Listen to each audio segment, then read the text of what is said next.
Pero esta es la teoría y los detalles del examen de la actividad personal. No es examen físico, ya lo saben. Bueno, mientras que la anamnesis es un corte longitudinal en el tiempo y por eso tiene un mayor poder diagnóstico, el examen es un corte transversal y solamente del momento en que lo estamos examinando al paciente. Por eso tiene menos poder diagnóstico.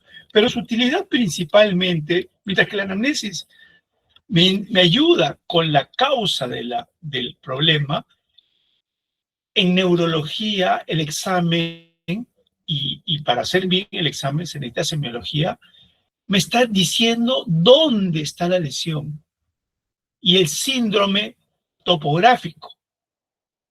En otras palabras, la anamnesis me da el tiempo y los síntomas importantes y el examen me da la ubicación y las complicaciones. Por eso el síndrome tiene que tener los síntomas más importantes o el conjunto de síntomas que llamamos síndrome. O si no puedo sindromizar, uso los uno o dos de los síntomas más importantes y lo pongo. Por ejemplo, cefalea. Cefalea abrupta. Ese es un problema neurológico importantísimo en emergencia. No es un síndrome, pero ahí hay un problema. ¿Ok? Otro ejemplo es el síndrome vestibular, que es una triada vértigo, nistagmus, inestabilidad postural. Con 2 de 3 hago el diagnóstico del síndrome. Pero cuando no puedo sindromizar, hago el problema. Y cuando no encuentro un síntoma importante, armo el problema. Armo el problema, por ejemplo, voy a ponerlo así, un paciente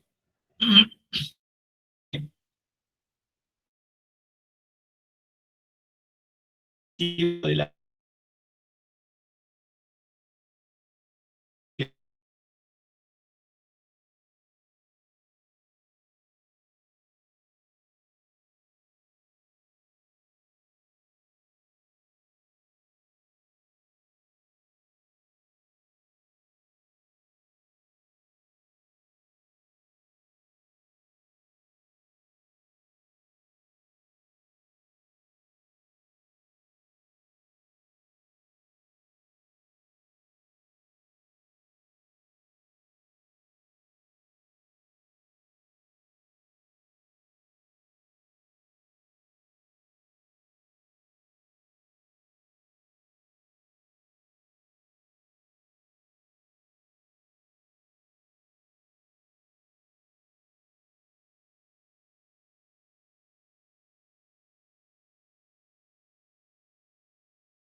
me ayuda con la naturaleza, por ejemplo, una rigidez de nuca.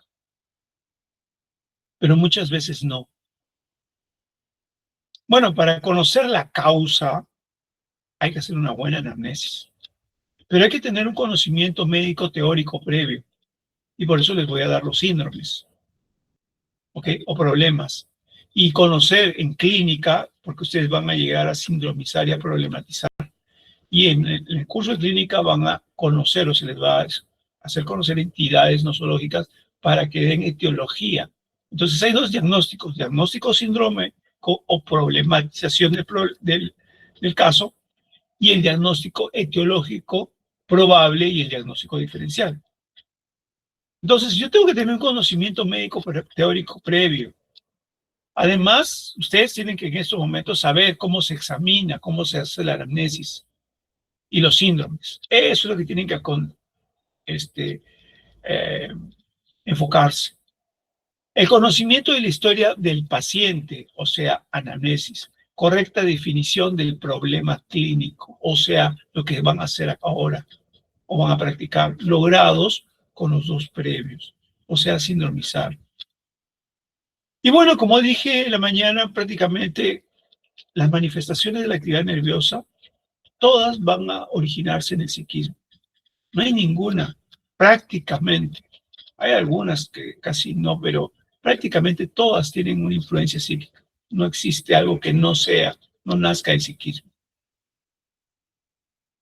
Y el examen psicológico que hace el psicólogo evalúa la estructura del psiquismo. ¿Qué es la estructura del psiquismo? Yo hablé en la mañana que en las neocortezas había en una neocorteza sentimientos, en otra había emociones, en otra había conocimientos o cogniciones, en otra había procedimientos, en otra había valores, en otra había decisiones.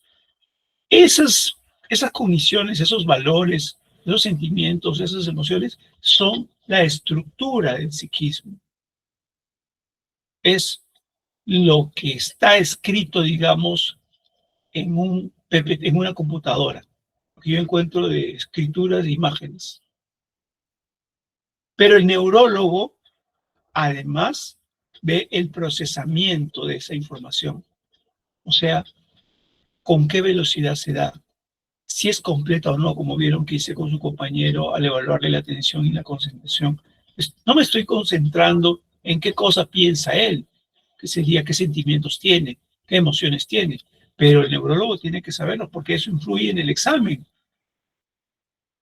Pero el neurólogo clásicamente evalúa solo el procesamiento, pero eso es irreal, porque el examen que voy a hacer va a estar influenciado por el psiquismo. El psiquismo son estructuras, entonces que yo no sepa qué estructuras tiene el paciente en ese momento y cómo es él normalmente es irreal.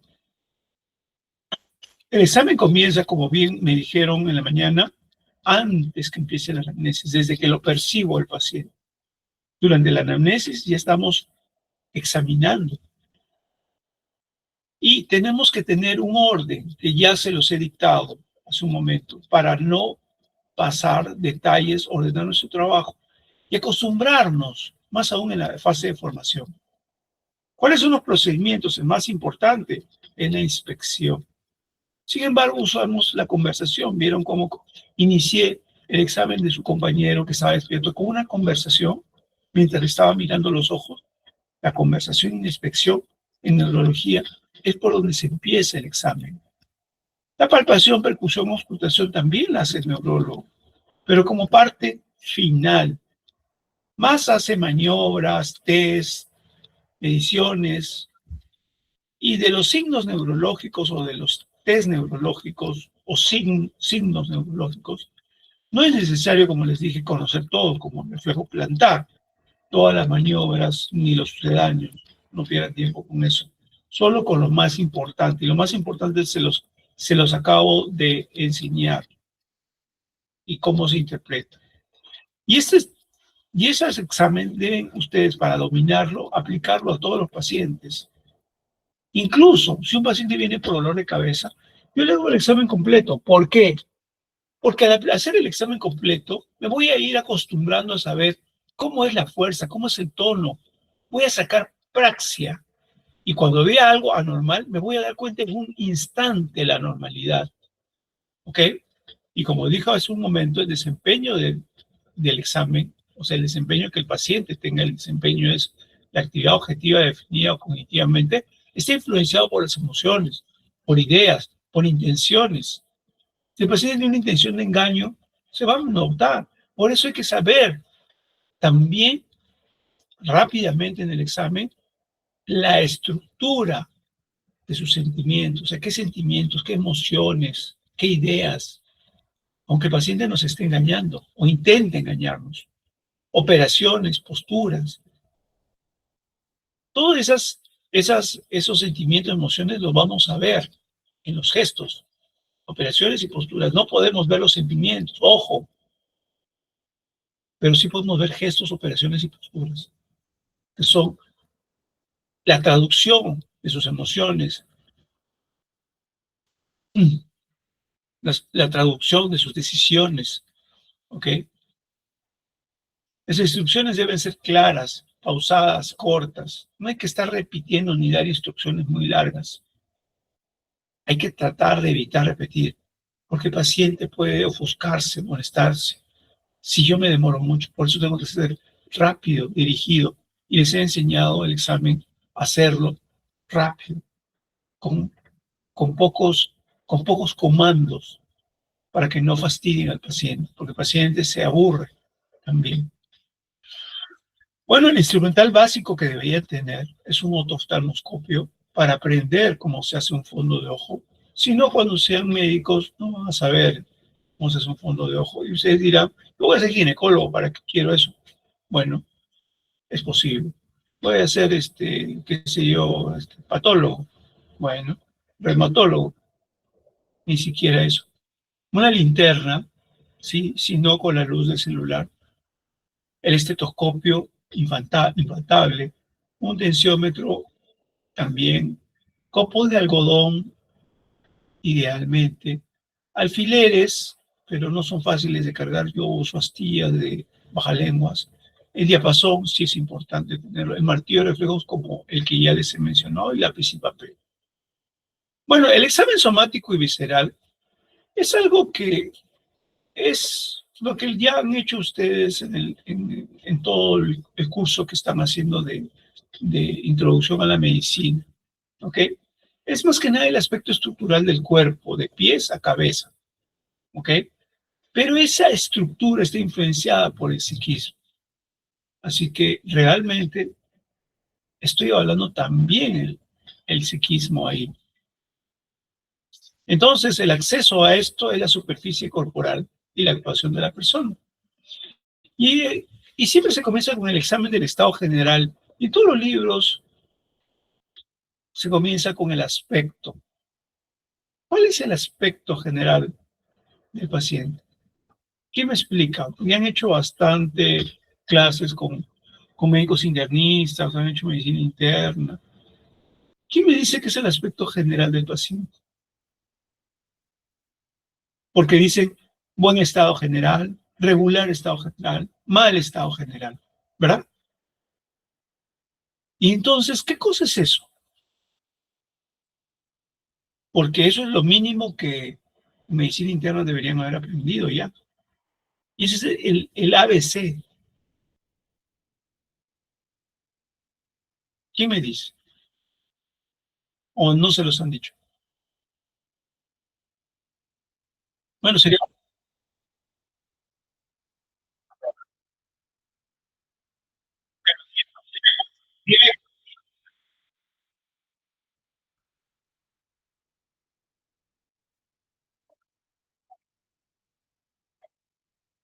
Entonces no te han dicho. Y si te han dicho algo subjetivo que no saben qué cosa es. Esa es la verdad, esa es la verdad. Yo te digo porque todos los años doy esa clase y todos los años sé que nadie les dice esto. El estado general es el estado energético del paciente.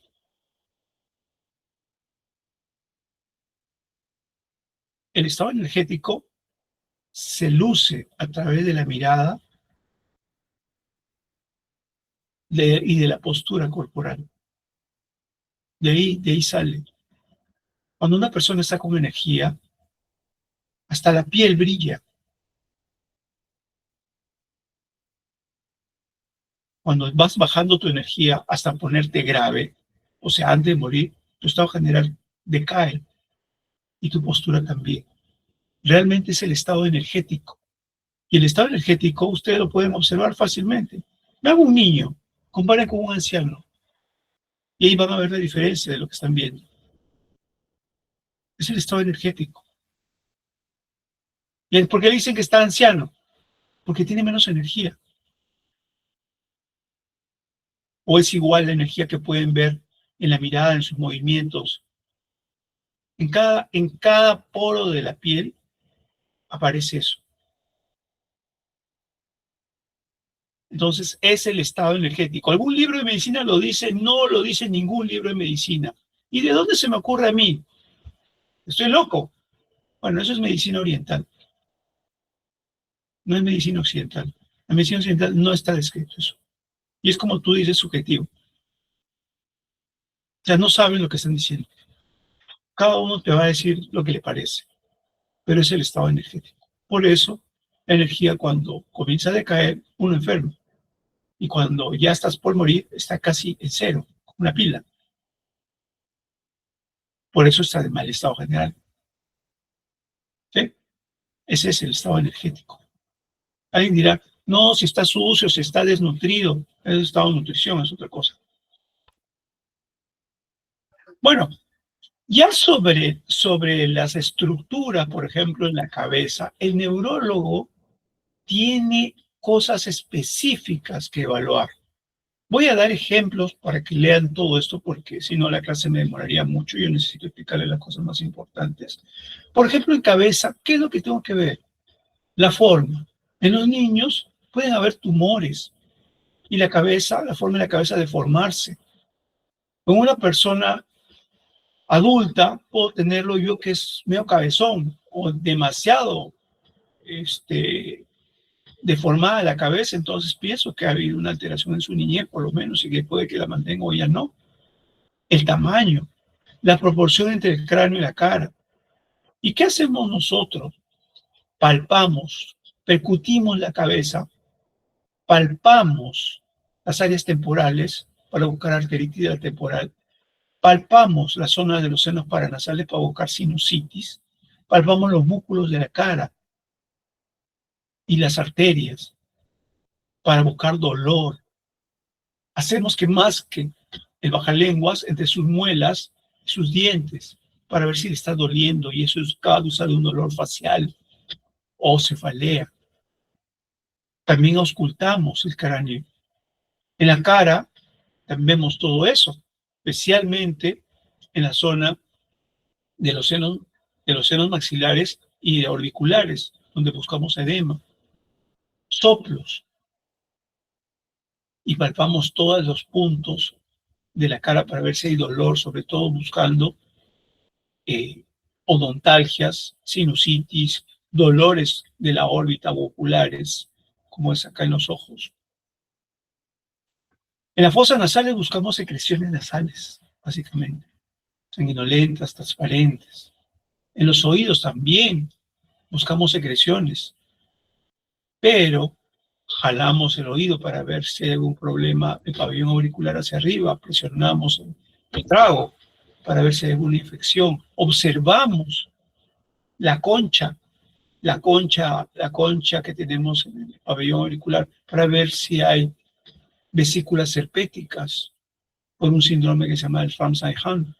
Palpamos la articulación temporomandibular para ver si hay una artritis o una artrosis de la articulación temporomandibular que está produciendo dolor de cabeza. En la boca, en la garganta, ¿qué buscamos? Si hay muget oral para ver si es un paciente con HIV o inmunosupresión. Si hay vesículas herpéticas. Lo demás, así igualmente vamos al cuello, al tórax. Tenemos que hacer un examen casi estructural completo.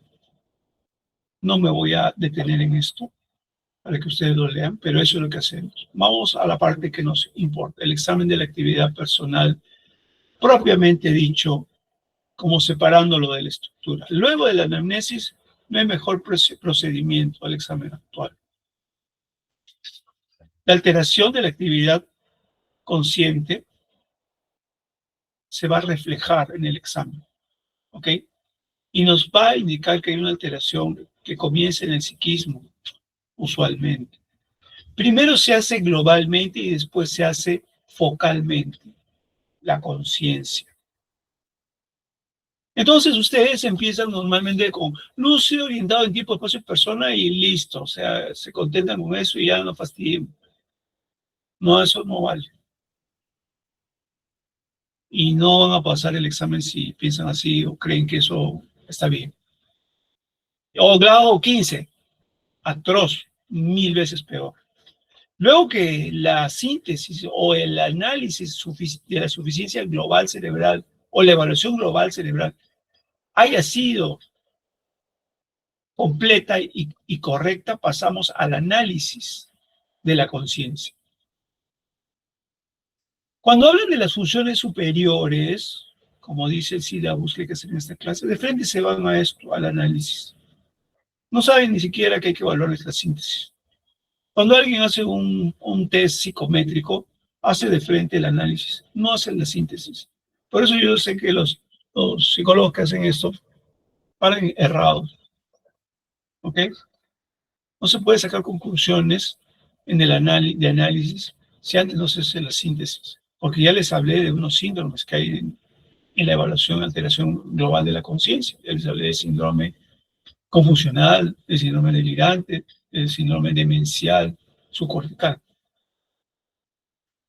La conciencia está formada por 4 procesos en cuanto al análisis ya. Cuando estamos en el análisis, hay 4 procesos de la conciencia y la conciencia solo puede estar en uno de ellos, no en 2 de ellos a la vez. Son la percepción, la imaginación, el pensamiento y la actuación psíquica. Hay una actuación objetiva y hay una actuación psíquica, por si acaso. La actuación psíquica precede a la actuación objetiva en un individuo consciente. La imaginación y el pensamiento se realizan fuera de la realidad y están en el pasado o en el futuro, no están en el presente. La percepción es la única que está en el presente. Y la actuación física, psíquica, se puede hacer tanto en presencia de la realidad inmediata como fuera de la realidad inmediata. De todas ellas, solo la percepción es la única que está relacionada con la realidad inmediata. Las otras 3 pueden ser parte de un aislamiento de la realidad, especialmente la imaginación y el pensamiento. Un ejemplo de ello es el soñar, por ejemplo. Las ensoñaciones son imaginaciones y pensamientos. Y creemos que estamos en la realidad en un sueño, pero no lo estamos.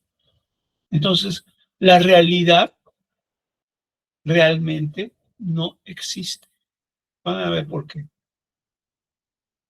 Bueno, esta lámina básicamente es una recopilación de las estructuras que están o que forman la sustancia blanca del cerebro, que es esta zona que está mostrándose con el puntero más blanquita, la sustancia blanca, mientras que lo otro dice la corteza, tanto palio como negro, acá en la resonancia no se ve. Básicamente hay fibras de asociación y fibras de proyección. Las fibras comisurales, como dice acá, por acá salen 3, son fibras de asociación, por si acaso, solamente que no conseguí una lámina donde estuviera mejor. Son básicamente sustancia blanca, son fibras de asociación y fibras de proyección. Y las comisurales también son fibras de asociación, por lo tanto no debería estar acá. Las de proyección son aquellas que van de la corteza hacia los ganglios basales, al tronco o a la médula. Y las de asociación asocian áreas lejanas o adyacentes de la corteza cerebral. Las fibras cortas, hablando de fibras de asociación, hay las cortas y las largas.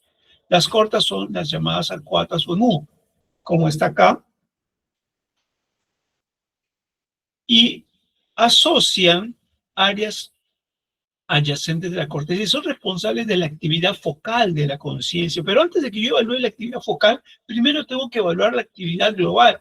Y que eso lo hago a través o viendo la integridad de las fibras largas o fibras U. Y son muchos fascículos que asocian dentro de un mismo hemisferio áreas distantes y a través del cuerpo calloso con el otro hemisferio también. Y resulta que acá tenemos fibras largas de varios tipos que van de diferentes zonas a diferentes zonas. La suficiencia global de todas estas fibras largas es por donde empezamos el examen. Y eso es el estado de alerta, el estado de atención y concentración. Uno que de fibras que empiezan, que tienen que ver con el área afectiva emotiva o neocorteza, la atención con la neocorteza cognitiva productiva y la concentración con la neocorteza volitiva, con activa volitiva. ¿Ok? Entonces, la síntesis del procesamiento consciente. Primero vemos el grado de actividad global. ¿Cómo? A través de la actividad espontánea del paciente. Si está despierto, dormido y despierto, como dije en clase, solo con los párpados abiertos, nada más. Despierto no es consciente, por favor. No se vayan a confundir. Y como dormido es como los párpados cerrados. Porque el hecho de que el paciente parezca dormido no significa de que esté inconsciente, por si acaso. Es más, la conciencia sigue en actividad mientras nosotros dormimos todos los días y por eso soñamos. Pero existe una entidad que se llama el síndrome de enclaustramiento o el síndrome de Lockheed, en el cual el paciente parece en coma, pero está escuchándonos. Y si no sabemos evaluar esto, entonces podemos pensar que el paciente está en coma y dejar en las UCIs. No aceptan a los pacientes que tienen un mal pronóstico y están en coma. Pero muchas veces yo les he puesto que son Lockheed y se han asombrado. Porque ellos solo saben hacer Glasgow y con Glasgow nunca vas a encontrar esto. Y es triste cuánta gente se dejará morir sin que deba hacerse. Por hacer Glasgow, por hacer Lucio orientado en tipo y persona y no hacer lo que el examen como se les dice. Si el paciente parece dormido, se le estimula. Si está despierto no hay problema. Pasamos a la evaluación global, a la organización global de la conciencia, que es esta lámina que vamos a ver acá. Pero si está como dormido, tenemos que estimularlo de estímulos menores a estímulos mayores. Primero le hablamos con una voz normal. Segundo, y si despierta con una voz normal, diremos que está somnoliento. Si despierta con voz alta, repetida o un estímulo mecánico suave, diremos que está obnubilado. Si despierta con un estímulo mecánico moderado, ya no suave, diremos que está letárgico. Si despierta con un estímulo mecánico intenso, es decir, dolor, diremos que está en sopor o en estupor. Y si no despierta ni al dolor, diremos que está en coma. Pero cuando el paciente ponemos coma, hay que hacer un diagnóstico diferencial con el síndrome de enclaustramiento Lockheed. ¿Cómo se hace? El paciente no despierta, o sea, no abre los párpados, a pesar que lo pellizcamos, que produce dolor en las zonas temporales, en las regiones mediales de las extremidades, sean pellizcones, en las tetillas también. Son los puntos a producir dolor. Y si el paciente no despierta, se le abren los párpados y se le dice en voz alta, mire hacia arriba, mire hacia abajo. Esos son los comandos que se tienen que dar. Y algunas veces, no la mayoría, pero algunas veces he tenido pacientes que me han obedecido y he tenido que hacer el diagnóstico de síndrome de enclaustramiento. Un paciente que todos ponían que tenía coma. ¿Ok? Y eso es solamente el examen. Y es justamente saber semiología. No se los van a repetir probablemente nunca más. Ok, si el paciente y las alteraciones que estamos describiendo acá, somnoliento, nubilado, letárgico por coma, o incluso muerte cerebral, en su libro sale como trastorno de conciencia. Y no hay ningún trastorno de conciencia acá. Son trastornos del despertar. Pues, si esto fuera un trastorno de conciencia, entonces una neocorteza estaría alterada. Pero si el paciente se queda dormido, nublado, en un coma, no es ninguna neocorteza, porque eso también puede pasarle a un perro. Y el perro no tiene neocorteza. Por eso no es un trastorno de conciencia, como está en sus libros o como se han dicho. No, estos son trastornos del despertar. ¿Y en qué libro salen los trastornos del despertar? En ninguno. ¿Y qué estructura es la que hace o se altera en estos trastornos del despertar? El sistema reticular activador ascendente. Esa es la estructura. Y está desde los animales inferiores hasta nosotros. Pues un cocodrilo puede estar en sopor o en coma, pero eso le manda trastorno de conciencia. No, son trastornos del despertar. ¿Ok? Si el paciente está como dormido y reacciona, tengo que ver cómo reacciona. Si reacciona completamente, abre los ojos y reacciona inmediatamente, esa es una reacción normal. O si es una reacción incompleta, abre los ojos como que los abre entreabiertos y se muestra soñoliento. O a veces letárgico, vuelve a dormirse, puede entrar en sopor, coma, ¿ok? Y si no hay ninguna respuesta, ni siquiera autonómica, porque hay muchos pacientes que encuentran coma en la UCI, que están con tubo y con sensores para medir la presión arterial, la frecuencia cardíaca, la frecuencia respiratoria, yo le produzco un pellizcón y tiene que aumentar la frecuencia cardíaca y respiratoria. Si no hay ni siquiera respuesta autonómica y las pupilas están abiertas, pienso en muerte cerebral, que es la muerte de la persona, definida tanto legal como clínicamente. Entonces, ¿por qué tanta cosa con el sistema reticular activador ascendente? Lo único que hace el sistema reticular activador ascendente es una puerta de entrada para los estímulos del medio externo, nada más. Es lo único que hace. Sea que me toquen, sea que yo escuche un ruido, sea que yo vea luz, eso es un estímulo que cuando llegue a cierto nivel va a estimular al hipotálamo, al núcleo preóptico, y luego va a mandar ondas hacia diferentes partes de la corteza, pero es como una compuerta nada más. Entonces los trastornos, estos se llaman trastornos del despertar, no son trastornos de conciencia. ¿Ok? Y esto solamente es una compuerta que está compuesta o que pertenece al nivel funcional o de ganglios, ni siquiera, tal vez es más primitivo, de ganglios basales, pero muy primitivos, que lo compartimos con los animales más inferiores que existen. ¿Okay? El SARA, el famoso SARA.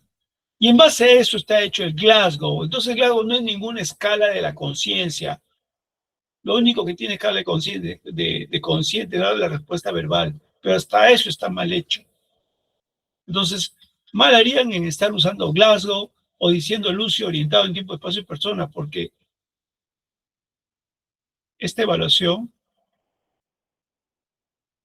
que sigue acá, que es el grado de ansiedad o alerta, el grado de atención y el grado de expectación no tiene nada que ver con orientación en tiempo, en espacio ni en persona. ¿Ok? El grado de ansiedad es la objetivación global de la actividad de la neocorteza afectivo-emotiva, en este caso emotiva. El grado de atención lo es de la neocorteza productiva y el de la expectación de la neocorteza volitiva. ¿Ok? Pero globalmente hablando, o sea, a través de estas estructuras que unen grandes o extensas o lejanas áreas de la corteza cerebral, y son muchas realmente. Y eso lo evaluamos, como dije, con la cantidad de movimientos que observamos en el paciente, incluso con las funciones vitales. Por eso, esto también estoy evaluándolo cuando el paciente está, entre comillas, en coma. Pero normalmente lo vemos en la mirada, en los gestos que hace en la cara. ¿Cuántos gestos hace? ¿Cuánto movimiento? ¿Qué intensidad? ¿Qué rapidez? Si está muy rápido, de manera anormal, digo, está hiperalerta, porque la alteración de esto es normoalerta, que es una cantidad de movimientos en intensidad, en rapidez normal, hiperalerta sí está aumentado e hipoalerta sí está disminuido. Normalerta es normal, hiperalerta y hipoalerta es anormal. Y esto significa, el grado de ansiedad está definido como la capacidad de la conciencia de dirigirse a todo el espacio que me rodea. Esa es la definición del grado de alerta. ¿Ok? Dirigir la conciencia a todo el espacio que me rodea. El grado de atención es la capacidad de la conciencia de dirigir a un punto del espacio, ya no todo el espacio, sino a un punto del espacio, por un tiempo corto. Esto se desarrolla en la infancia, esto comienza a desarrollarse en la niñez. Y prácticamente lo hacemos de manera muy práctica, pidiéndole al paciente que cuente reversa de 1 en 1, de 20 para atrás, con 5 cuentas es suficiente.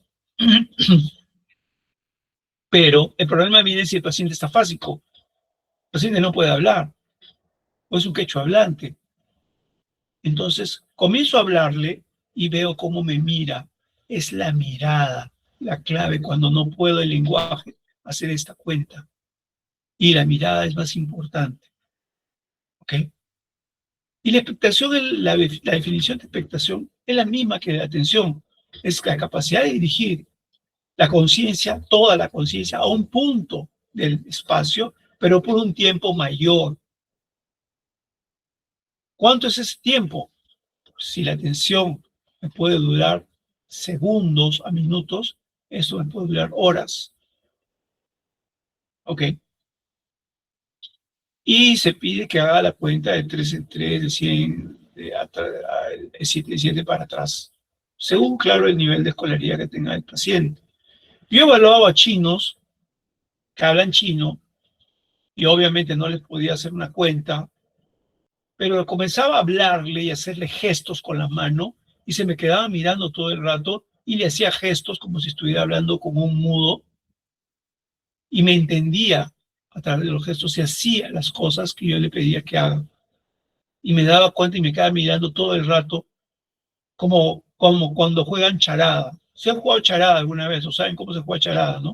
Alguien hace como de mimo y los demás tienen que adivinar qué cosa quiere decir. Ya, eso necesita expectación. Expectar, cuando no pueden hacer esa cuenta, tienen que hacer como el juego de la charada, pero simple, ¿ok? Con gestos. Y eso lo hice con un chino que entró en un hospital y nadie sabía cómo evaluarlo y me llamaron para evaluarlo.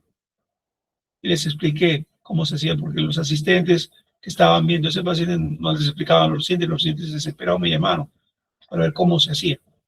Y lo tuve que hacer delante de ellos para que vean cómo se hace. Y no tengo que hablar chino, porque no se habla chino, y el chino me entendía a mí tampoco. Estas son las fibras de asociación cortas y estas son las fibras de asociación largas. ¿Cómo se empieza el examen? Evaluando las fibras de asociación larga. Pero antes de ello, estamos evaluando el sistema reticular activador ascendente. ¿Está despierto o está dormido? Entonces el orden es primero esto, y solo si está despierto o dormido. Segundo, la fibra de asociación largas, y después lo que vamos a ver, fibras de asociación cortas, que es uno es la síntesis de la conciencia y el otro es el análisis de la conciencia. Fibra de asociación corta. Llamada de voz entrante de más 5. Perdón, un instante.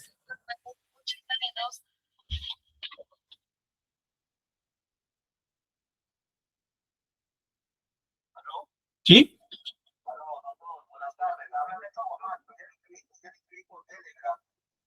Espéreme, yo le estoy respondiendo en un rato, por favor, porque estoy ocupado. ¿Sí? Listo.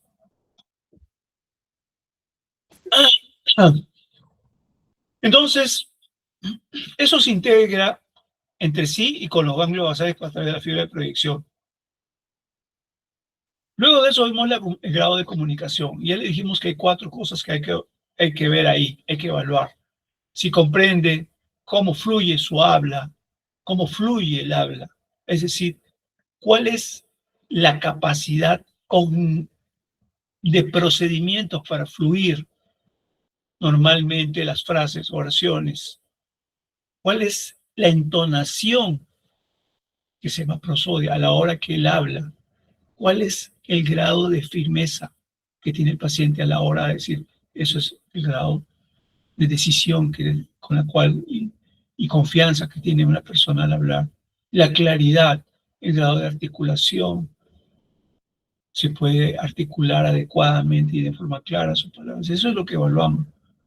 Además, si repite y si domina, como ya les dije, 4 cosas. En la comprensión pedimos frases simples y frases complejas.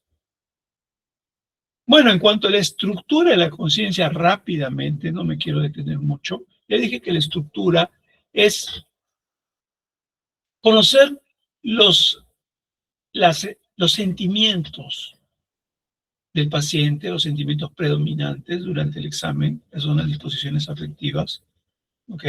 Cómo se siente, triste, irritable, alegre, sensible, ¿ok? Son básicamente los sentimientos actuales. Pero también podemos preguntar cómo es él normalmente, para ver si ha cambiado algo por la enfermedad.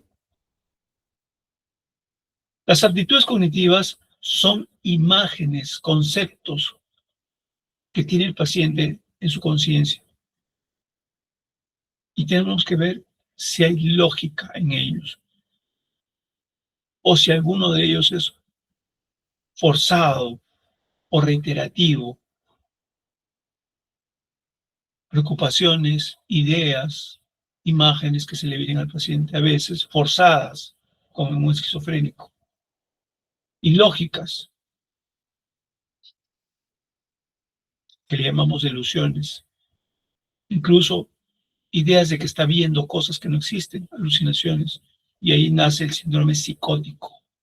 Entonces, el síndrome psicótico no es un trastorno global de la conciencia, es un trastorno focal, porque estas estructuración es focal en la conciencia. Las actitudes cognitivas son la escala de valores que tiene el paciente. Y vemos siempre si él puede, qué actitud tiene ante su enfermedad. Si no la puede valorar, incluso negar que está enfermo. Si tiene interés de colaborar o no.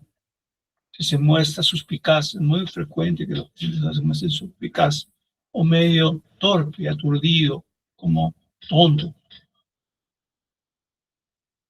Y en base a eso hablamos del humor, de las habilidades, las tendencias y posturas. El humor va a ser, o hablamos de humor, cuando los sentimientos dominen la actividad global de la conciencia. Habilidades cuando son los procedimientos que dominan la conciencia. Y la postura cuando son sus decisiones que dominan la conciencia. Obviamente a un niño no le vamos a evaluar ni posturas ni habilidades, sino básicamente su estado de ánimo, ¿no? Entonces encontramos al niño llorando, tranquilo o riendo.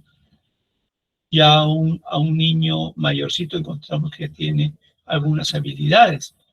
Ya un adolescente, un adulto ya va a tener usualmente siempre una postura en el momento del examen. Siempre tenemos que tratar de descubrir y usualmente están en congruencia. En cuanto al análisis del procesamiento consciente, hacemos un análisis de percepción, imaginación, pensamiento y actuación psíquica. Comencemos con la imaginación y el pensamiento.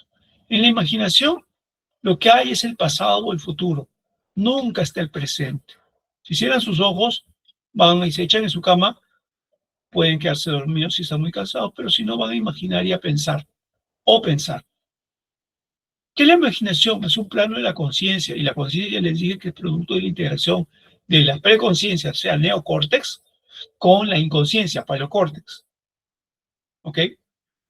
La integración de ellos va a dar imágenes. En la imaginación, ahí aparecen imágenes, como si fueran archivos en JPG de una computadora. Y estas imágenes ocupan espacio, por eso va a reflejar los aspectos espaciales. Pero en la imaginación es pura memoria del recuerdo de la realidad o supuestos del mismo. En otras palabras, la imaginación que va a tener cada uno de nosotros tiene que ver con nuestro pasado. Porque no vamos a imaginar algo que nunca hemos vivido. Por eso es un recuerdo de la realidad. Y ese recuerdo puede estar un poco deformado. Pero el aspecto de ese recuerdo va a ser espacial. Entonces puedo recordar la cara de mi madre, de mi padre, de mi perro, o puedo imaginar un pollo a la brasa, un ceviche, qué sé yo. ¿Ok? En la imagen va a ser producto de la integración de los aspectos espaciales, del afecto y la cognición paleocortical con la afectiva, cognitiva y conativa neocortical. Todo esto desde el hemisferio derecho. La imaginación se hace en el hemisferio derecho. O sea, con los aspectos de entrada que guardan principalmente aspectos espaciales. ¿Ok? Eso es lo que hace. Principalmente los aspectos espaciales. Por eso dice a partir del hemisferio derecho. Entonces se integra la paleocorteza y neocorteza, como ya dije, y se da la conciencia. Pero se integran neocortezas en un hemisferio principalmente y se integran desde ahí al otro hemisferio, porque el cerebro no funciona en un hemisferio separado del otro. Todo a través del cuerpo calloso se une. Pero ¿desde dónde? Desde donde está empezando. Si empieza en el hemisferio derecho, en la neocorteza afectiva, va a ser una imagen que tiene sentimiento, mucho sentimiento. Si comienza en la neocorteza cognitiva, va a tener información, no tanto sentimiento o cogniciones. Si comienza en la corteza conativa, va a tener más que nada algo de valor, principalmente un aspecto valorativo o de juicio. Entonces, al imaginar, la cognición usualmente puede ser cambiada, deformada por la conación, por los aspectos valorativos y los aspectos sentimentales. De modo que la imaginación no corresponde perfectamente a la realidad. Siempre está deformada. La cognición pura de la imaginación va a estar deformada por las otras dos neocortezas. Si me agrada o si me desagrada. Si recuerdan a alguien que les desagrada, lo van a imaginar peor de lo que es y viceversa. Por ejemplo, les muestro esto y les pido que lo recuerden y que lo imaginen. Y cada uno va a dar un aspecto si le agradó o si le desagradó. O de repente alguien me puede decir, eso es algo elitista. Y está haciendo un juicio de valor. ¿Ven cómo la imaginación puede tener una carga afectiva, cognitiva o moral? Alguien puede verlo como un aspecto despectivo sobre una élite y desigualdad social. Alguien dice, hoy está brillante, o alguien puede decir, oh, está hermoso, está bonito. Es un aspecto afectivo. Alguien puede decir, uy, es súper rápido. Un aspecto cognitivo. Entonces, la imaginación va a tener una preponderancia, ¿ya? Y se puede hacer de cualquiera de estas neocortezas desde el hemisferio derecho. O sea, se activa todo el cerebro, pero para imaginar se va a activar una de estas neocortezas, predominantemente según lo que estemos imaginando, y desde el hemisferio derecho va a integrar todos ambos hemisferios. ¿Cómo se evalúa la imaginación? Con el recuerdo de la información episódica. La información episódica es la información que ya hemos vivido nosotros. Con la imagen corporal, aquí viene la orientación en espacio. Por eso que comenzar con el lote es no saber que están evaluando una parte focal de la conciencia y no global. Y ni siquiera lo hacen bien porque van a ver cómo se hace esto. No tiene nada que ver con lo que hacen. Concretización con lo que les enseñan, mejor dicho. Porque mañana, según lo que les van a enseñar, a propósito, mi grupo de práctica, mañana tengo consultorio, me olvidé decirle, mi grupo de práctica, ¿están ahí algunos de mi grupo de práctica? ¿Hay alguien? Sí, doctor, Dígame. bastante. Mañana, por favor, en el consultorio 48. Ok, ¿Sí? doctor. Listo, me olvidé decirle. El miércoles es en el piso 13A y el jueves es en el piso 13A. Mañana en el consultorio 48. Listo. Concretización, vamos a ver qué cosa es la concretización, la solución de problemas concretos y la creatividad. Esas son las formas en que se da la imaginación. El recuerdo de la información episódica, bueno, es el recuerdo de cosas que hemos vivido antes. ¿Ok? Y entonces, como yo no sé los detalles exclusivos del paciente, le pido que me recuerde, que me diga cosas relacionadas a hechos públicos. Y lo típico es pedirle que me cuente en retrospectiva los 5 últimos presidentes. ¿Ok? Y que me hable sobre el aspecto afectivo y valorativo de cada uno de ellos. Y de esa manera hago la evaluación del recuerdo de la información episódica, parte de la imaginación. Su alteración es amnesia o confabulación, y la confabulación es un recordar equivocado en el tiempo, o a veces un recuerdo completamente falso. Usualmente puede ser cualquiera de esos dos. Es decir, puede creer que se comió hoy día un pollo a la brasa cuando fue la semana pasada. O puede decir que viajó a la China cuando no fue así. Y eso le llamamos confabulación, o un falso recuerdo. Y la amnesia es una ausencia de recuerdo. Entonces, la confusión no es amnesia, pero a todo eso le llaman trastorno del sensorio. Ni yo no estoy hablando de ningún trastorno de sensorio. También le llaman trastorno cognitivo.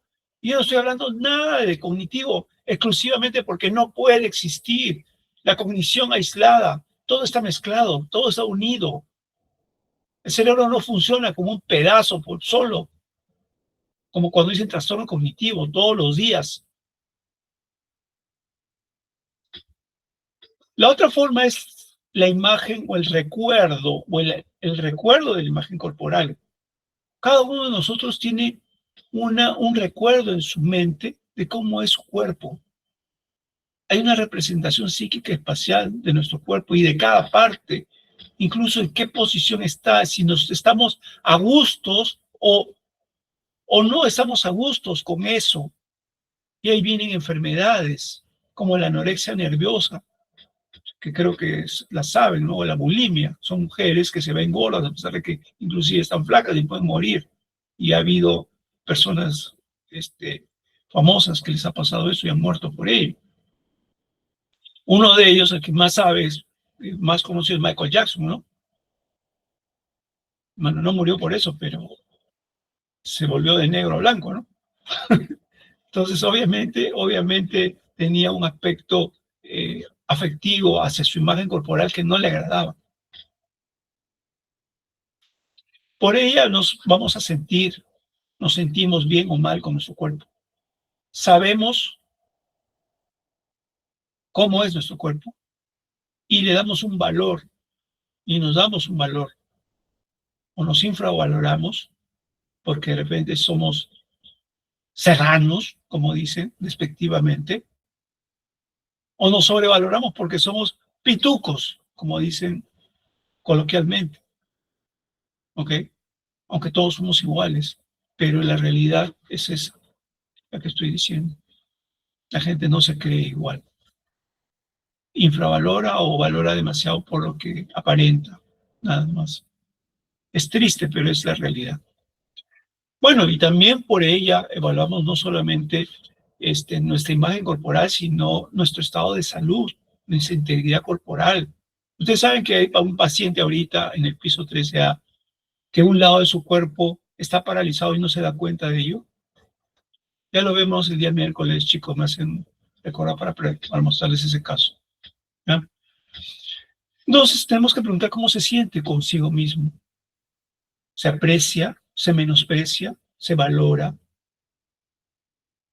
¿Tiene objetividad de cómo es el color de su piel? ¿Cómo está la disposición de su cuerpo?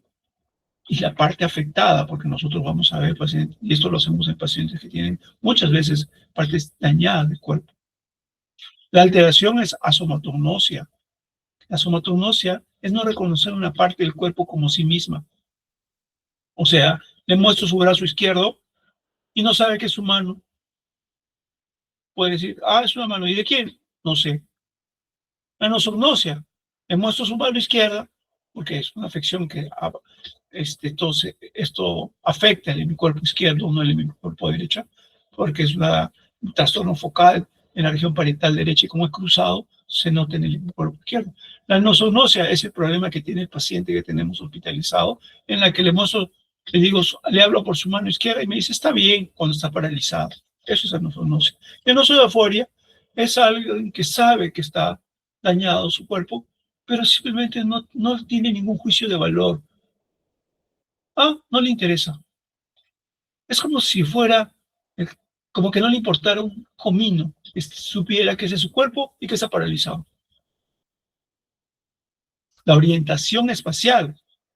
Cuando yo escucho que hacen orientación espacial, ¿dónde estamos, señora? En el hospital de Valle. Ya, bien, orientada en espacio. No, eso no es orientación espacial. Ni siquiera saben hacer la orientación espacial. La orientación espacial es imaginar como si fuera un plano 3D el lugar donde estamos, recordar ese plano. De modo que me puedo ir con los ojos cerrados, si ustedes quieren, por su casa, con los ojos cerrados pueden caminar más o menos, ¿no? Y van a saber más o menos por dónde están y por dónde ir. Y eso es algo que tienen muy desarrollado los taxistas, por ejemplo. Y los que manejamos, tenemos que tener orientación espacial muy, muy, muy bien para poder manejar rápido. ¿Ok? Pero nosotros lo hablamos básicamente un paciente viendo cómo se moviliza en su cuarto, cómo va a su velador, cómo se echa en la cama, cómo se va al baño. Y si sale de su cuarto y camina por el pasillo del hospital, vemos cómo encuentra su cuarto nuevamente, porque ya aprendió cómo es ahí, ese lugar. Y entonces ya tiene un recuerdo de a qué cuarto tiene que entrar si sale. Y esa manera lo observamos. Y si no está paralizado o no se puede mover mucho, a veces puede mover una mano, le pido, lo siento y le pido que me dibuje un plano 2D del primer piso de su casa. Obviamente lo tiene que hacer delante de un familiar y le pido que me ponga todas las áreas, la sala, el comedor, la cocina, el baño, qué sé yo. Y le pregunto al familiar si está correcto. Si no, tiene desorientación espacial. Entonces, no es que me diga, estoy en el hospital de Bagliati y ya tiene orientación espacial. No, eso no es así, no se hace. Es que me haga un dibujo. Eso es orientación espacial. Pero eso es parte y solo se puede hacer si la evaluación global de la conciencia es correcta. Si la evaluación global de la conciencia es incorrecta, no se evalúa la imaginación, el pensamiento, la percepción y la actuación psíquica, ya no se sigue evaluando. Porque no puedo evaluar focalmente algo cuando globalmente hay un problema. Si el paciente está delirando, confuso o con una demencia subcortical, ya no sigo esta evaluación que estoy haciendo. Esta evaluación simplemente la hago si la parte inicial es correcta. ¿Ok? La concretización consiste en crear una imagen de un concepto abstracto, o sea, llevar algo abstracto y volverlo concreto. Por ejemplo, le puedo decir que me dibuje la felicidad. La felicidad, algo abstracto, que me la dibuje. Ahí me va a dibujar con mucha plata, seguramente, porque para él la felicidad va a ser eso. ¿Ok? Y la solución de problemas concretos. Bueno, lo mejor es hacerle armar un rompecabezas. Pero como eso no podemos hacer, no tenemos un rompecabezas en el hospital, le planteo un problema muy simple realmente, ¿no? ¿Qué hace si encuentra una billetera en el supermercado? Por ejemplo, hay miles de problemas del día a día que requiere imaginación para su solución. Ese es un ejemplo, nada más. Por ejemplo, esta es una pintura famosa de Salvador Dalí que se llama, ¿alguien sabe el nombre? La persistencia de la memoria. Para Salvador Dalí, esto es la memoria. ¿Y qué hizo? Hizo una concretización. Llevó la memoria, dibujó la memoria para él. Esto es una, le puedo decir, dibújeme qué cosa es la memoria. Mire, ahí está. El pensamiento, nuevamente, es algo fuera de la realidad. También es el pasado o es el futuro. También entonces es el recuerdo de algo que hemos vivido antes y a veces que lo proyectamos hacia un futuro iluso porque quisiéramos que eso pase. Es el plano de la conciencia, ya no se procesan imágenes, sino se procesan conceptos. Y el concepto es un aspecto temporal del recuerdo de la realidad. Y esto se da desde el hemisferio que hace que procesa tiempo, es el hemisferio izquierdo, que es un hemisferio de salida. Entonces, el hemisferio derecho, que es un hemisferio de entrada, procesa espacio. Y el hemisferio izquierdo, que es de salida, procesa tiempo, cuando se evalúa focalmente. Entonces, el pensamiento o los conceptos se producen producto de la integración emotiva y productiva. Ya saben de qué neocortezas estamos hablando, de qué corteza estamos hablando. Paleocortical, ojo, emotiva y productiva paleocortical, con la integración con la emotiva productiva volitiva, o sea, todo del izquierdo, emotivo, productivo, volitivo, neocortical. ¿Ok? Pero todo es recuerdo, es algo que ya estaba ahí antes. Y con esa información vienen los conceptos. A partir de alguna de estas neocortezas en el hemisferio izquierdo, del hemisferio izquierdo. Puede comenzar en la neocorteza emotiva, puede comenzar en la neocorteza productiva o la volitiva, neocortical. Entonces, hay un concepto inconsciente que tienen los animales, que son solamente las propiedades o la apreciación o el recuerdo de las propiedades físicas superficiales de las cosas, nada más. Pero el concepto preconsciente ya revela aspectos básicamente a los cuales no hemos vivido y a los que hemos tenido acceso debido a información que se nos está dando a través del lenguaje social. Por ejemplo, ahorita lo que están haciendo ustedes es pensar, ¿ok? Una realidad que no han vivido antes, pero el reflejo, el aspecto temporal. Porque si fuera una realidad que hubiesen vivido antes, sería imaginación. Pero si ustedes recuerdan más adelante los conceptos de los que estamos hablando más tarde, están pensando. Y eso puede ser personal, peripersonal, telepersonal, y usualmente se aprendió por el lenguaje. El concepto consciente es la integración de ambos. Y por ello conocemos las cosas más allá de la característica superficial. Es decir, mientras el inconsciente solo es superficial, el preconsciente o subconsciente, que se va a anotar en el concepto consciente, va a lo profundo, más allá de lo superficial o evidente. Entonces yo les puedo decir que en base a esa definición, que alguien me diga el concepto de lo que estamos viendo ahorita. Puedo hacerlo de dos maneras. Ver este objeto o esta persona, porque es una persona, en el tiempo. O puedo ver, y eso no está, sino simplemente estoy yéndome al futuro y a su pasado. O puedo, a través de la información social, tener concepto de cómo está la circulación sanguínea, la respiración, los ruidos intestinales. Y eso es lo que hacemos cuando evaluamos al paciente. Auscultamos y nos viene representaciones. Por ejemplo, el concepto de ella en el tiempo superficialmente sería este. Pero no superficialmente sería irnos incluso a sus glóbulos rojos, cómo están. ¿Sí? A las descargas neurales, qué sé yo. Cosas que nunca hemos visto y ni vamos a ver, pero que a través de la información o el lenguaje aprendido podemos pensarlo como cosas que están ocurriendo. Escucho un ruido alterado en sus pulmones y eso me hace pensar. De repente tiene una neumonía o un silbido de broncoconstricción por un asma. Las formas de la actividad de pensamiento, o sea, para para ya evaluarlo es el recuerdo de la información semántica. La información semántica no es información episódica, es decir, no es información vivida, es información adquirida por el diálogo, por el lenguaje. Es información hasta a veces abstracta.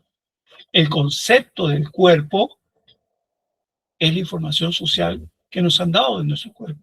La orientación temporal, ¿ven? Orientado en tiempo, espacio y persona. Esto se evalúa en el pensamiento y no se debe comenzar con esto. Es parte de la evaluación del pensamiento. La abstracción es lo opuesto a la concretización, o sea, llevar algo concreto y volverlo abstracto. Mientras que la concretización fue al revés. La explicación de solución de problemas abstractos y la productividad. El recuerdo de información semántica es la memoria de sucesos que no hemos vivido, pero que sí han adquirido a través del lenguaje hablado o escrito, ¿ok? Y que se desarrolla en el tiempo. Por ejemplo, le puedo preguntar qué sabe sobre el descubrimiento de América o sobre la guerra de Chile, la guerra con Chile, ¿no? Según el grado de escolaridad del paciente, ¿ok? De repente el paciente es de una ciudad pequeña, es analfabeto y no le voy a estar preguntando esto, de la sierra o de la selva. Entonces, le pregunto al familiar qué fiesta patronal o qué fiestas se celebran en su localidad. Y le pregunto, bueno, el paciente no debe haber vivido ninguna de esas. Y le pregunto si hubo algún hecho antiguo en la historia de esa localidad para que el paciente me pueda hablar sobre el recuerdo semántico, algo que se cuenta sobre eso, como las leyendas, etc. El concepto del cuerpo son los procesos internos del cuerpo y el conocimiento abstracto del cuerpo. ¿Qué pedimos? Que nos diga cuál es el dedo meñique, cuál es algo muy sencillo, cuál es el lado izquierdo, derecho. ¿Por qué al meñique se le dice meñique? ¿Por qué al dedo gordo se le dice pulgar? Realmente tienen relación a veces con etimologías, pero la mayoría de la gente lo repite sin saber nada de ello. O sea, es transmitido casi de manera por enseñanza y lo aprendemos de esa manera simplemente. Nombrar los dedos de la mano, por ejemplo, es otro de ellos. Hay una lesión parietal izquierda en la cual el paciente no puede nombrar partes del cuerpo, por ejemplo. Y nuevamente, el concepto de cuerpo, los aspectos internos del cuerpo en el tiempo.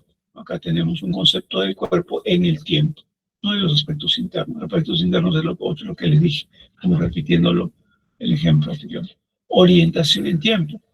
Es la orientación en el tiempo social, por si acaso. El tiempo social es la fecha. Y para orientarnos en el tiempo social tenemos que recordar el día de ayer para recordar la fecha. Y a veces anteayer, o algún hecho que vivimos y nos ayudamos de eso, de la imaginación para orientarnos temporalmente. O sea, para pensarlo. Pero vamos haciendo un recuerdo en el tiempo, una hilación temporal de la imaginación para lograr la orientación temporal. Pero también el paciente me puede decir, deben ser las 11 de la mañana o en este caso las 4 o 5 de la tarde. La abstracción es interpretar, le pedimos al paciente que interprete metáforas, dichos, fábulas o a veces analogías, ¿no? Lo típico es que le pregunte qué se parece una manzana a una mosca. ¿En qué se parece una manzana a una mosca? O no se parece en nada. ¿Alguien me puede decir? ¿Que ambas empiezan con M, doctor? Bueno, es un tipo de analogía. Sí. Otra analogía.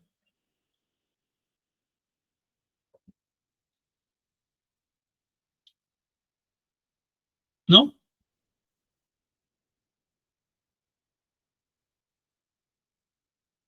Contiene células. ¿Ven? Una vino de la imaginación y el otro vino del pensamiento. Su compañera vino de la imaginación porque imaginó las palabras y encontró la M como análogo. Yo lo hice desde el pensamiento. Están compuestas de células. Entonces las respuestas pueden ser conceptuales, como la mía, imaginativa, como la de su compañera, o de la actuación. Por ejemplo, puede alguien decirme, sí, por ejemplo, si una bicicleta o avión, los dos se mueven, pues tienen ruedas. Ya, de la actuación. Y la explicación de solución de problemas abstractos le pedimos que haga una suma. Por ejemplo, 345 más 108. Veo cómo hace el proceso de sumar y el resultado. Y esa es la solución de un problema abstracto. Una suma. Así de simple. O una resta si quiero. Ponérselo un poquito más difícil. Obviamente que para hacer eso, el paciente tiene que concentrarse. ¿Cómo voy a hacer esto si no pasa el primer filtro? No puedo. Pero ¿qué es lo que hacen normalmente la gente? A ver, está orientado en tiempo, el paciente no se concentra, no tiene atención, y como no tiene atención, no va a poder orientarse en el tiempo. Entonces, con desorientado en tiempo, trastorno cognitivo. Toda una desgracia. Y así les enseño. Así están los libros. Trastorno de sensorio, y un montón de encefalopatía, un montón de tonterías que no deben decirse, porque no tienen un sustento anatómico, estructural y fisiológico. Si alguien encuentra el sustento anatómico, fisiológico del trastorno del sensorio, de encefalopatía, me avisa. No lo hay. Ya pues salimos de la imaginación y el pensamiento y pasamos a la percepción. La unidad o lo que se procesa ahí es el percepto. El percepto es producto de la actividad integrada de las neocortezas, nuevamente las 3 neocortezas, pero en este caso de ambos hemisferios. Ojo, ya no es un hemisferio solamente, o sea, no nace en un hemisferio como las anteriores para integrarse. La percepción no. Nace en una actividad de esas neocortezas, pero esa actividad es secundaria a la activación de una paleocorteza por un estímulo del mundo material a través del sistema reticular activador ascendente. En otras palabras, el SARA lo único que hace es activa o permite, ni siquiera activa, porque no es un sistema activador de nada, es una compuerta nada más, que deja o no pasar estímulos del mundo exterior a nuestra paleocorteza, para que ésta active la neocorteza. ¿Ok? O sea, puede activarse mi paleocorteza visual y esa va a activar a mi neocorteza afectivo, volitivo. De modo que mostrarle un pollo a la brasa a una chica que quiere ser delgada o a un gordito que le gusta comer, no va a ser igual. Cada uno lo va a percibir diferente, porque a uno se le va a activar mucho una área y a la otra una decisión de ser delgada. El otro va a hacer, uy, me encanta. La otra va a decir, no, va contra lo que yo quiero. Y es una decisión que ha tomado, volitiva. ¿Ven? ¿Cómo es la percepción? Sin embargo, como se va a activar la neocorteza y la neocorteza tiene memoria, la paleocorteza es algo que recién ve, pero va a activar algo que ya está guardado antes, que está en la neocorteza. Entonces lo que vemos ya tiene un sesgo de de la memoria de esa persona. Por ejemplo, si un perro le dio miedo cuando era niño, cuando ve a los perros, hasta adulto va a tener un poco de miedo. Y para él los perros van a ser algo peligroso. Y va a ver un perro y se va a asustar. Pero si para alguien tuvo muchos perros y fue muy cariñoso y tuvo una niñez feliz con los perros, ver un perro va a ser alegría y felicidad. Entonces, la realidad no existe como tal. Es sesgada a lo que hemos vivido antes. Por eso hay una estructuración anticipada de lo percibido. Y eso se llama prejuicio. Todo lo vemos con prejuicios, porque nuestro cerebro funciona así, es inherente. Si alguien quiere funcionar sin prejuicios, tiene que borrar prácticamente o dejar de activar esto y estar en un estado meditativo, como dicen los orientales. El vaso vacío, vivir con el vaso vacío. Eso es sin activar la información neocortical afectiva cognitiva auditiva. ¿Ok? Entonces, cuando hay perceptos, se activa una gran estructura psíquica, que es la neocorteza, de ambos hemisferios, pero como un todo grande. No se activan por partecitas. Por ello, cuando hacemos la prueba de percepción y le pedimos al paciente, por ejemplo, en el habla, que me diga el nombre algo, no le digo un objeto entero, sino una parte del objeto, como lo hice hoy día cuando le mostré el bolsillo de mi chaqueta al alumno que nos ayudó con la práctica. ¿Ok? Entonces, ver las partes o percibir las partes es un poco más difícil que percibir el todo. Y puede tener una preponderancia afectiva, cognitiva o motivacional, según cuánta información hemos almacenado en nuestra neocorteza previamente sobre eso que estamos percibiendo por nuestra neocorteza afectiva, auditiva, paleocorteza afectiva, auditiva, paleocorteza visual, paleocorteza sensitiva, paleocorteza gustativa, olfativa. ¿Ok?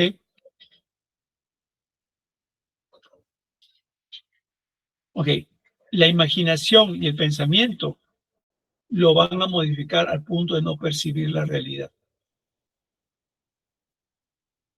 La percepción de por sí, ya les dije que se activa todo, pero la imaginación y el pensamiento lo van a influir. Es decir, si yo estoy tan preocupado por algo, de pronto me pueden estar hablando, de repente alguno de ustedes está chateando y lo que yo estoy diciendo no lo percibe y no saben nada. Eso le pasa a los viejitos muchas veces, que les dicen algo y ellos están preocupados porque no saben qué van a comer, por su hijo, mil cosas, y les dicen, ah, ni caso así. Después le preguntan, mamá, ¿te acuerdas que te dije eso? No. Y el hijo se preocupa y va donde el neurólogo, y el neurólogo le dice, ah, tiene demencia de Alzheimer, la típica. O no durmió bien y no puede estar atento. Y ya, demencia de Alzheimer. Y he comido. ¿Cuántos pacientes tengo que han... La última que he tenido es una señora que entró en una depresión, un luto muy severo por la muerte de su esposo, y fue a una clínica renombrada acá de Lima, y le dijeron que tenía Alzheimer. Yo dije, no tiene depresión, le quité todo y ahora está mejor. ¿Ven? La imaginación y el pensamiento pueden modificar al punto de no percibir la realidad. ¿Por qué la traían? Porque le decían una cosa y ella no se acordaba. Lógico, si su mente estaba en el recuerdo de la muerte de su esposo todo el tiempo. Está imaginando, pues. Pero como no entiende cómo funciona, después le ponen, ah, tiene amnesia, no recuerda, ya, Alzheimer. 1 más 1, 2, listo. No. La neurología es un poco más complicada. Entonces la realidad es personal, es subjetiva. Por eso no existe la realidad como algo universal. La realidad que percibe el cerebro es subjetiva. Cada uno lo percibe como a uno le parece. Entonces resulta que un bebito, un niño que ve este ser en el suelo y está gateando, lo agarra y se lo mete a la boca. Porque no tiene nada previamente en su base de datos, porque su cerebro todavía está formando sobre este ser. Mientras que la mamá da un grito y dice, ¡ah, cochino, quítatelo! Y desespera y se lo saca de la boca. Porque la mamá sí tiene una base de datos previa sobre esto y tiene imaginación sobre esto y para ella es asqueroso, etcétera, etcétera. ¿Sí? Mientras que para el niño no lo es. ¿Cómo evaluamos el percepto? Obviamente la percepción, ya les dije que puede ser percepción táctil, visual, auditiva y todos los procesos para evaluar la percepción valen para cualquier tipo de percepción. Y voy a poner ejemplo visual porque lo hice con su compañero, más o menos cuando hice campos visuales. Vieron que le hice tapar un ojito y yo cerré un ojo y comencé a mover mis dedos. Ya, comienza con la detección. Los procesos son detección, localización, graduación, discriminación, reconocimiento, comprensión, uso y retención. Lo primero que hice con él es la detección. Él detectaba algún movimiento. Lo localizaba también. La graduación no, porque no le hice una prueba de graduación, ni de discriminación, ni de reconocimiento, ni comprensión, ni uso, etc. Pero la detección es aislar un estímulo diciendo ya o señalándolo. ¿Ok? Indica básicamente integridad de receptores y integridad de las vías neurales hasta el paleocórtex. Eso es todo, hasta ahí llega. Y eso lo hace un animal también. La localización ubica en un espacio que el receptor tiene acceso y nos está indicando la cantidad de receptores o el estado de receptores sensoriales que van a detectar eso en base a un área. La graduación va a identificar intensidades diferentes del estímulo que yo estoy enviando y me va a decir que la red o la vía neural integrada, que usualmente va, estoy diciendo, desde los receptores, sea en la retina, sea en la cóclea, sea en la superficie de cutánea o en la mucosa olfatoria o en las papilas gustativas, donde quiera que sea, hasta la paleocorteza. Eso me va a decir la graduación. La discriminación me va a diferenciar dos estímulos que se parecen pero que se difieren en algo. Por ejemplo, algo muy diferente. Yo normalmente la toco a una persona de una manera y después le hago una caricia. Le digo, ¿cuál es la diferencia entre los dos? Y me dice, el otro fue una caricia, el otro fue un tacto, un toque. Pudo discriminarlo. El reconocimiento relaciona la información del estímulo con una neocorteza en relación, y la neocorteza es una base de datos, a algo que ya tenía previamente, o sea, hace ahí una integración paleo con neocortical. Ya me estoy subiendo cada vez más, desde los receptores hasta la paleocorteza, de la paleocorteza a la neocorteza. La comprensión ya es una integración entre neocortezas. Por eso a ustedes les pregunté, ¿entienden cuál es mi intención acá frente a ustedes? Y ustedes sí. ¿Qué hicieron ahí? Integraron sus neocortezas.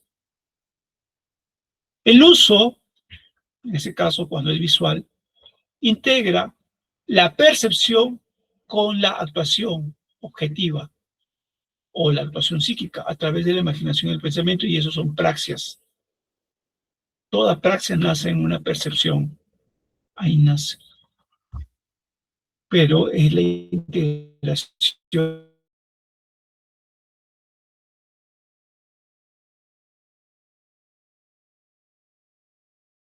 El aprendizaje indica la memoria de corto y largo plazo. Y finalmente terminamos con la actuación. Con esto acabamos la clase.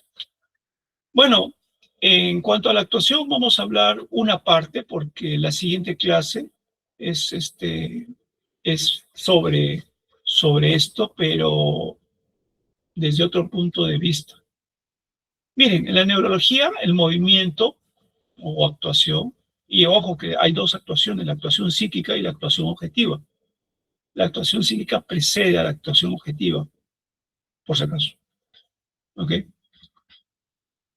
Y la actuación psíquica es precedida usualmente por la percepción a través de la imaginación y el pensamiento. O sea, hay una secuencia. Cuidado. O pueden nacer en la imaginación y en el pensamiento para actuar. ¿Sí? Me acuerdo que ya es tarde y me tengo que ir a dormir, pero no tomé un lunch. Estoy recordando algo. A veces siento hambre, ya es una percepción. Pero lo otro es una imaginación. Por eso la actuación comienza ahí. Pero el movimiento ha sido conceptualizado erróneamente, y esto lo voy a decir para que cuando lo lean sepan que son errores. Es usualmente considerado como un área del examen que existe por sí misma sin vínculo con la consciente, como si fuera un hecho mecánico nada más, como si el hombre estuviera aislado de todo lo demás. Una parte de sí estuviera aislada de su conciencia. O sea, como si sus movimientos no tuvieran nada que ver con la conciencia, cuando es en la conciencia donde nace. Como una actividad que se une con la conciencia solo a través del área 4, que es la corteza premotora, la corteza motora, ¿no? Y se habla como estímulo psicomotor. A los niños hay que hacerle estimulación psicomotriz, como si fueran dos cosas que se unen a través de un área. Cuando todo está integrado, no se puede unir solo por un área, todo está completamente unido y de diferentes maneras y por diferentes áreas e integrado por una, pero no hay estimulación psicomotriz en el niño. También ha sido conceptualizado como un aspecto efector de una actividad inconsciente y se habla de movimiento involuntario. No, cuando le dan la clase de movimiento involuntario es movimientos anómalos, no involuntario. Pero el neurólogo que les va a dar la clase, porque no voy a ser yo, les va a hablar de movimientos involuntarios, de repente, pero ya están advertidos. Como si fuera una actividad cognitiva exclusivamente, entonces se llama actividad visuomotora. No, la conciencia no es solamente una neocorteza que se activa solita y de ahí salta hasta la motricidad, como si fuera visuomotor.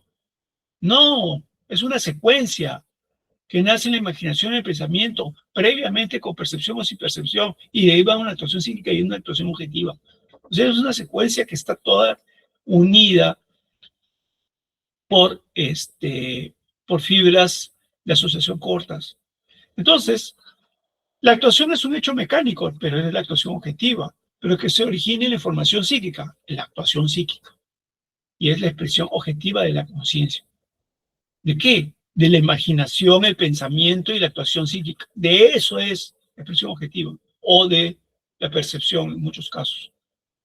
Entonces no podemos examinar el movimiento sino como actuación personal. Por eso hacemos el examen de actividad personal. No es examen físico, no. La actuación psíquica va a ser la interfase entre la percepción, imaginamiento y percepción y la actuación objetiva. Ya les he dicho la secuencia. Pueden hacer acá, pueden hacer acá, pueden hacer acá, pero si no es acá, tienen que pasar por acá y por acá, para irse a la actuación psíquica y determinar en la actuación objetiva. Porque una vez que se organiza la imaginación y el pensamiento, con percepción previa o sin percepción previa, eso se transcribe en esquemas o programas neocorticales que pueden ya estar hechos previamente y que solamente los activo porque ya están grabados. Un ejemplo de ello es caminar. Ya está grabado. Ya no necesito pensar en ello. Pero otra cosa es que yo les diga que se dé un salto mortal hacia atrás. Eso no está grabado porque no hay un esquema, un programa o un pensamiento o una actuación psíquica de ello, porque no lo han hecho. Pero si lo comienzan a hacer y a practicar, se va a comenzar a formar.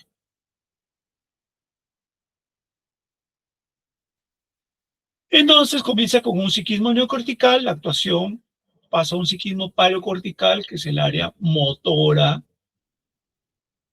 corteza motora o área 4 de Brodmann, a través de fibras U, fibras de asociación cortas, y de ahí va a fibras de proyección hacia los ganglios basales, a través de la vía piramidal, parapiramidal, pasan entre los ganglios basales, se quedan entre los ganglios basales, unas van al cerebelo, otras van al tronco, otras siguen hasta la médula espinal.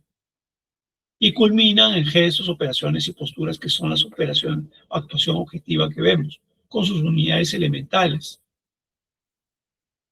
Y esto está transmitiendo información psíquica. Todo es producto de información psíquica. Ahí nace.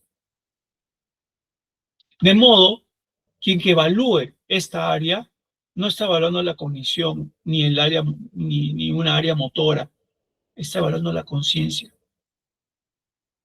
¿Ok? De modo que una simple idea me puede generar agresividad en un demente, por ejemplo. Una emoción en un parkinsoniano genera temblor. O una decisión puede hacer que lleguen a la hora que tienen que llegar a sus prácticas, como levantarse más temprano, como lo tenemos que hacer todos los días.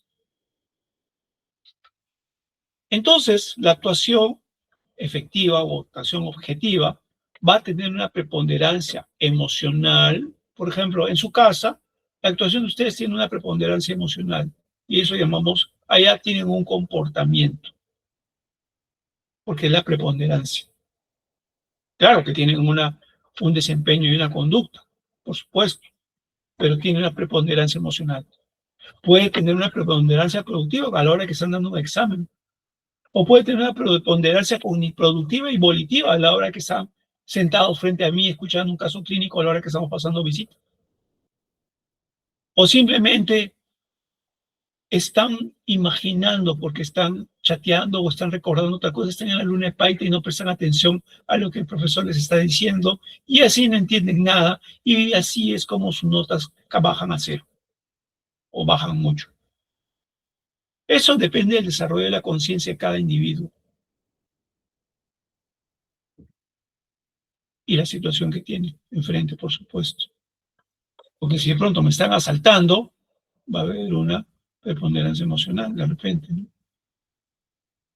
A ver, acá tenemos dos individuos que están actuando. ¿Cuál es la preponderancia del rojo y cuál es la preponderancia del blanco? ¿Quién me la dice? De camiseta roja y camiseta blanca, no de la piel, por si acaso.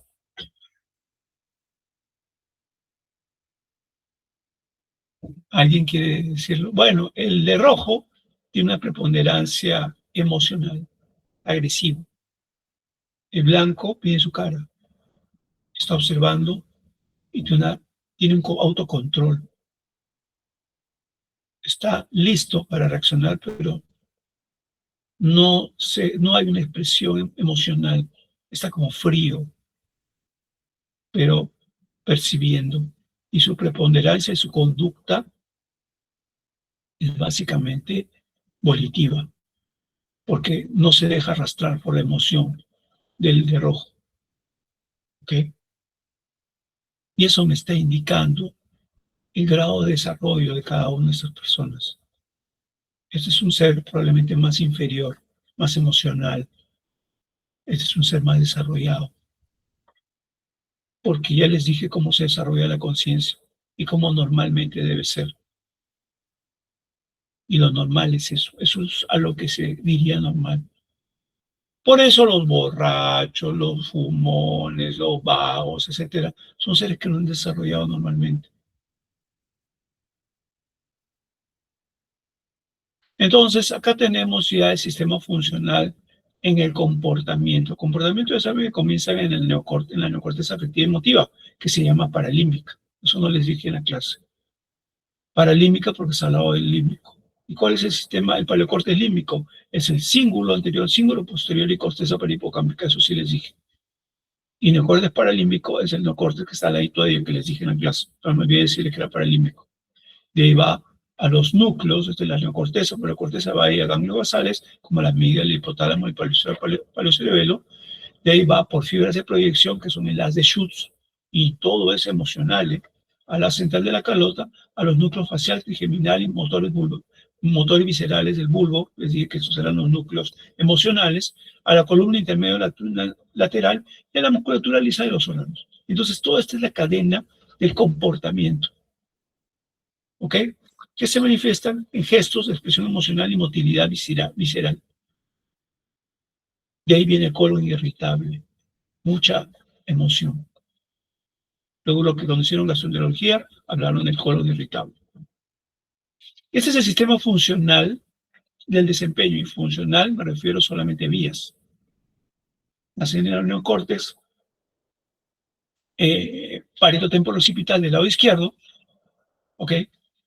va al paleocórtex cognitivo. Bueno, de procedimientos debería ser.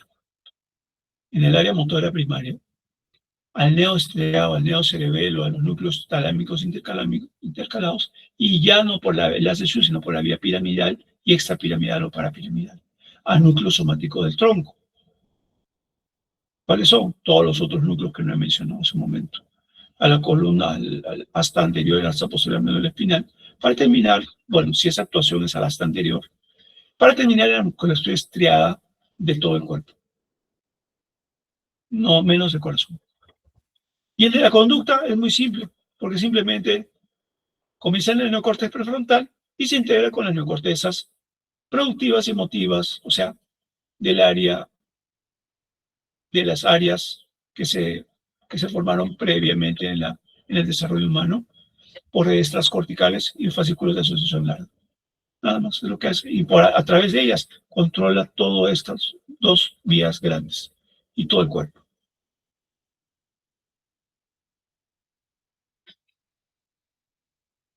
Esta parte ya no la vamos a hacer. Simplemente les tengo que decir que cuando alguien se mueva, vean los tres aspectos que ya se los dije hoy día. Y con eso hemos terminado, porque lo que sigue lo vamos a hacer en la clase del día miércoles a mediodía. Listo. Eso sería todo, chicos. ¿Alguna pregunta? Creo que les voy a mandar la lista de síndromes en Word. Y eso sería todo. ¿Alguna duda, pregunta? Si no hay ninguna duda, pregunta. No, no tienen que levantar la mano. Hablen nomás de frente.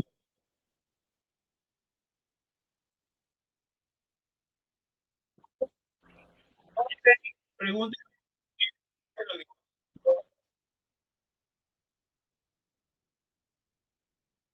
Bueno, mira, en neurología, la mayoría de la información que yo les estoy dando va a estar equivocada. ¿Ya? Si ustedes quieren algo, una bibliografía, tendrían que leer a Pedro Ortiz Cabanillas.